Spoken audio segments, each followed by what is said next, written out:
Ons spandeer baie tyd en energie om die sekerhede in ons lewe te bepaal. Ons wil graag die sekerhede in ons lewe afbaken en vir ons mooi self definieer.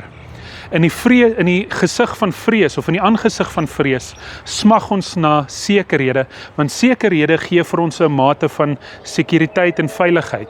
Ons voel nie bang wanneer ons sekerhede het nie, inteendeel, ons voel eerder 'n groot gevoel van vrede in ons lewens. Selfs ook wanneer dit by die Here kom. Maar Job het vir ons gewys dat sekerhede baie moeilik is om te definieer. Job was seker dat hy verstaan het hoe die Here werk. Job was absoluut seker in sy binneste dat die Here op 'n bepaalde manier werk, maar die probleem met Job was dat Job 'n bepaalde prentjie van die Here gehad het en dat hy sy eie prentjie verhef het tot wie die Here werklik is. En die Here bly die hele tyd stil in Job se verhaal tot aan die einde.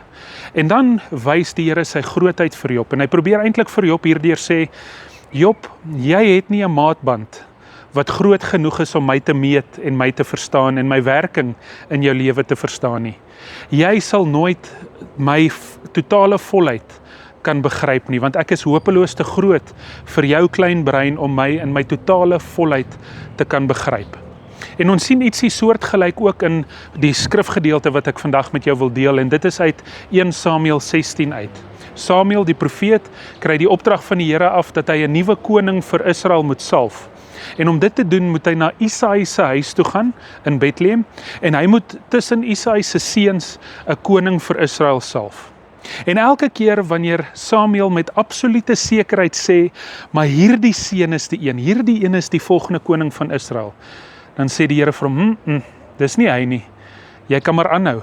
Jy kan maar aanhou soek tussen hierdie seuns van Isaï. Eintlik sê die Here vir hom, moenie na die uiterlike kyk en dink dit is die ding wat saak maak en dit is die ding wat 'n goeie koning van Israel maak nie.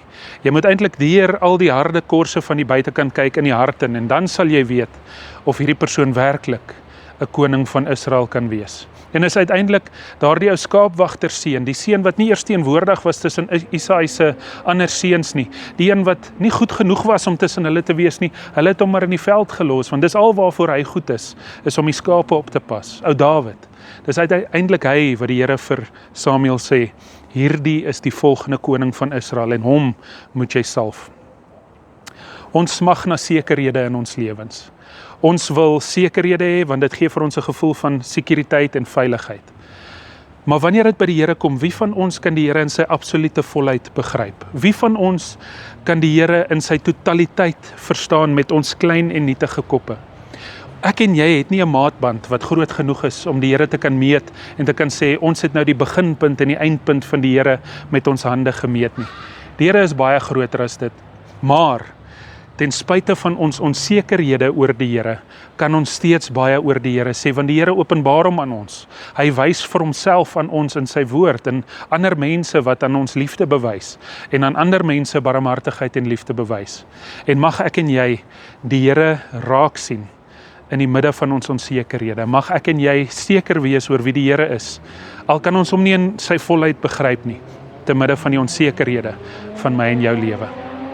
Hemelvader, baie dankie dat ons ten spyte van 'n groot klomp onsekerhede seker kan wees dat U saam met ons op pad is en dat U ons nooit sal verlaat of in die steek laat nie. Help ons om dit vandag en elke ander dag te onthou. Amen. Baie dankie dat jy vandag saam met my gekuier het. Ons sal verseker weer kuier. Mooi dag.